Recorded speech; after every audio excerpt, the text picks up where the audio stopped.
চলতি মাসের শেষ দিকে ঢাকায় আসছেন ডক্টর জাকির নায়েক। তার এই আগমনকে মোটেও ভালো চোখে দেখছে না দিল্লি। এ নিয়ে গত অক্টোবরে এক সংবাদ সম্মেলনে বাংলাদেশকে বার্তাও দিয়েছিলেন ভারতের পররাষ্ট্র মন্ত্রণালয়ের মুখপাত্র রণধীর জয়সওয়াল। তবে এবার সেই বক্তব্যের জবাব দিয়েছে বাংলাদেশের পররাষ্ট্র মন্ত্রণালয়।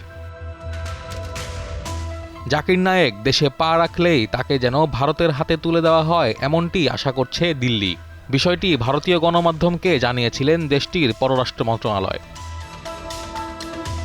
জাকির নায়েকের সম্ভাব্য বাংলাদেশ সফর প্রসঙ্গে ভারতের মন্তব্য বাংলাদেশের নজরে এসেছে বলে জানিয়েছে পররাষ্ট্র মন্ত্রণালয়। মুখপাত্র এস.এম. মাহবুবুল আলম বাসসকে বলেন, ভারতের পররাষ্ট্র মন্ত্রণালয়ের মুখপাত্র একজন বিশিষ্ট ইসলামিক স্কলার বা ধর্মীয় ব্যক্তিত্বের সম্ভাব্য বাংলাদেশ সফর নিয়ে যে মন্তব্য করেছেন তা আমাদের নজরে এসেছে। তিনি আরও বলেন, আমরাও বিশ্বাস করি যে কোনো দেশের অভিযুক্ত বা পলাতক ব্যক্তিকে আশ্রয় দেওয়া উচিত নয়। এর আগে গত ৩০ অক্টোবর এক সংবাদ সম্মেলনে ভারতীয় পররাষ্ট্র মন্ত্রণালয়ের মুখপাত্র রণধীর জয়সওয়াল বলেন, জাকির নায়েক একজন পলাতক আসামি, তিনি ভারতের ওয়ান্টেড। তাই আমরা আশা করি তিনি যেখানেই থাকেন না কেন সংশ্লিষ্ট দেশ তার বিরুদ্ধে যথাযথ ব্যবস্থা নেবে এবং আমাদের নিরাপত্তা উদ্বেগের বিষয়গুলো বিবেচনায় রাখবে।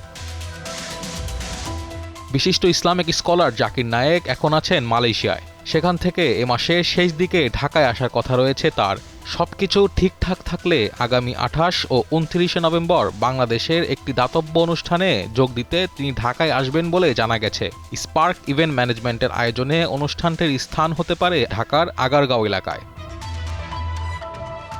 নাঈম হামিদ, দীপ্ত সংবাদ।